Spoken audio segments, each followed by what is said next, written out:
All right, so we're going to record, or we're going to not record, we're going to read 2 chapters today. All right, so The Absent Author by Ron Roy. Chapter 1.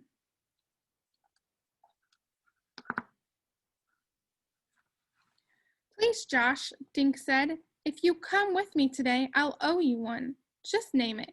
Anything.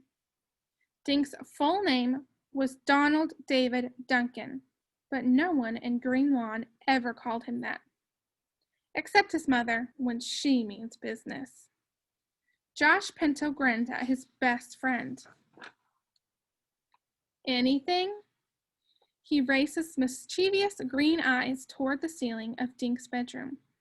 Let's see. What do you have that I want? He scratched his head. I know. I'll take Loretta. Dink tossed a pillow at Josh. When I said anything, I meant anything but my guinea pig. Are you coming with me or not? I have to be at the book nook in 15 minutes. Dink rushed into the bathroom, tucking his shirt into his jeans at the same time. Josh followed him. Standing in front of the mirror, Dink yanked a brush through his thick blonde hair. Well, he asked, are you coming with me? What's so important about this writer guy? Josh asked, sitting on the edge of the bathtub. Dink turned around and pointed his hairbrush. Wallace Wallace isn't just some writer guy, Josh. He's the most famous mystery writer in the world. All the kids read his books, except for you. If he's so famous, why is he coming to dinky little Green Lawn? Dink charged back into his bedroom. I told you, he's coming because I invited him. I'm scared to death to meet someone so famous. I don't even know what you're supposed to say to an author. Dink dived under his bed and backed out again with his sneakers. Please come with me. Josh leaned in the bedroom doorway. Sure, I'll come, you dope. I'm just trying to make you sweat. Usually you're so calm. Dink stared at his friend. You will? Thanks. I can't believe Wallace Wallace is really coming. When I wrote and asked him, I never thought he'd say yes. Dink yanked his backpack out of his closet. Pack my boots, okay? I'm getting Wallace Wallace to sign them all. Josh began pulling Wallace Wallace books off Dink's bookshelf. Geez, how many do you have?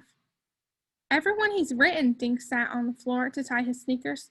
23 so far. You should read some of them, Josh.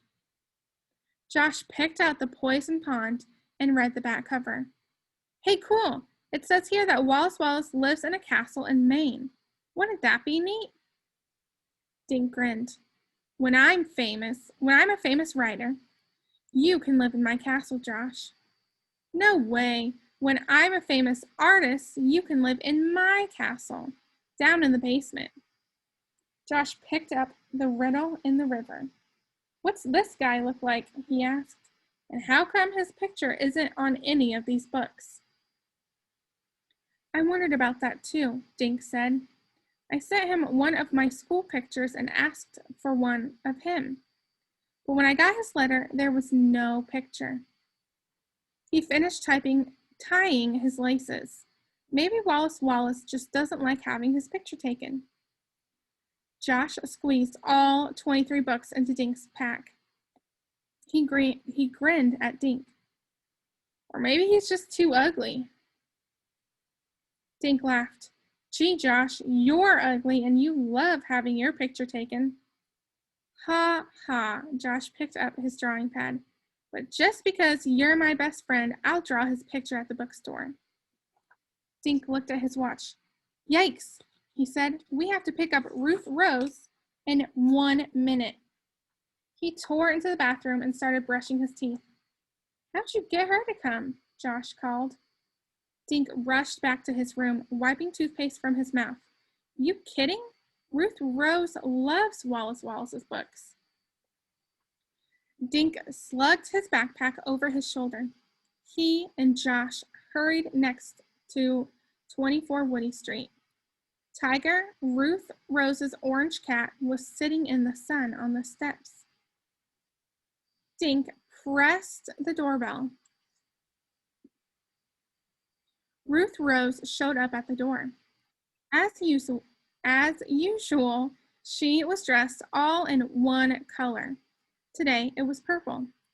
She wore purple coveralls over a purple shirt and had on a purple running shoes. Purple baseball cap kept her black curls out of her face. "Hey," she said, then turned around and screamed into the house. "The guys are here, Mom. I'm leaving." Dink and Josh covered their ears. "Geez, Ruth Rose," Josh said, "I don't know what's louder, your outfit or your voice." Ruth Rose smiled sweetly at Josh. "I can't wait until Wallace Wallace signs my book," she said. She held up a copy of The Phantom in the Pharmacy. "I wonder if Wallace Wallace will read from the new book he's working on," Dink said.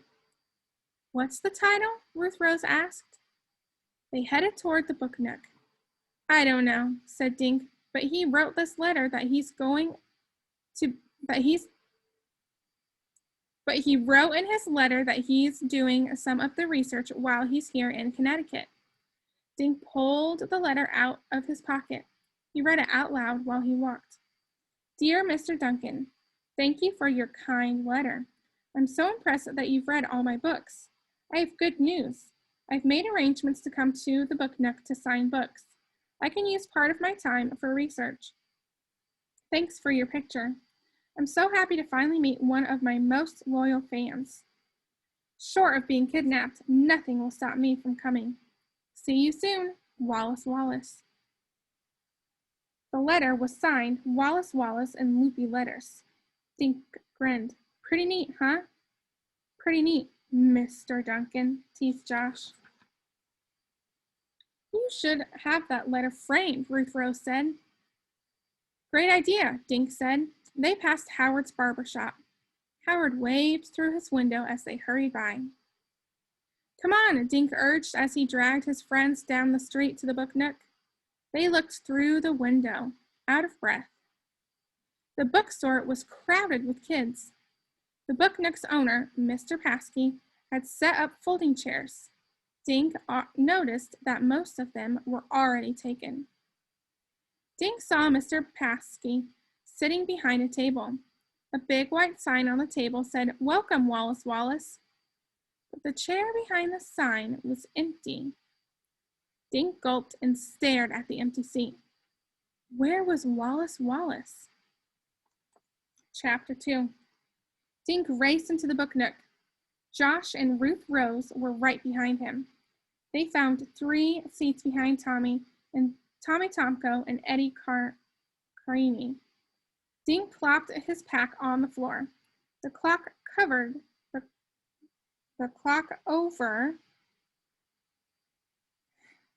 the cash register said 3 minutes after 11. "Where is he?" Dink whispered to Tommy Tomko. Tommy turned around. "Beats me. He's not here yet." And Mr. Paskey looks worried. "What's going on?" Ruth Rose said. Dink told her and Josh what Tommy had said. "Paskey does look pretty nervous," Josh whispered. "Paskey always looks nervous," Dink whispered back. Looking around the room, he saw about 30 kids he knew.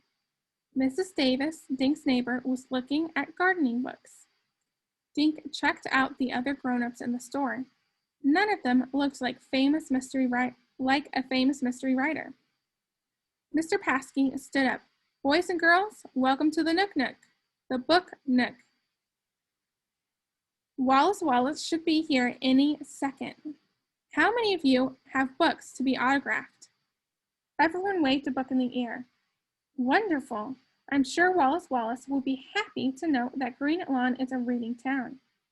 The kids clapped and cheered. Dink glanced at the clock. 11:05, he swallowed, trying to stay calm. Wallace Wallace was late, but it was only by 5 minutes. Slowly, 5 more minutes passed. Dink felt his palms getting damp. Where is Wallace Wallace, he wondered. Some of the kids started getting restless. Dink heard one kid say, "Whenever I'm late, I get grounded." "So where is he?" Josh asked. Ruth Rose looked at her watch. "It's only 10 after," she said. "Famous people are always late." Now Dink stared at the clock. The big hand jerked forward, paused, then wobbled forward again. At 11:15, Mr. Paskey stood up again. "I don't understand why Wallace Wallace is late," he said. Dink noticed that his bald head was shiny with sweat. His bow tie was getting a workout. Mr. Paskey smiled bravely, but his eyes were blinking like crazy through his thick glasses. "Shall we give him a few more minutes?" The crowd grumbled, but nobody wanted to go anywhere. Ruth Rose started to read her book. Josh opened his sketch pad and began drawing Mr. Paskey. Dink turned and stared at the door. He mentally ordered Wallace Wallace to walk through it. "You have to come," thought Dink.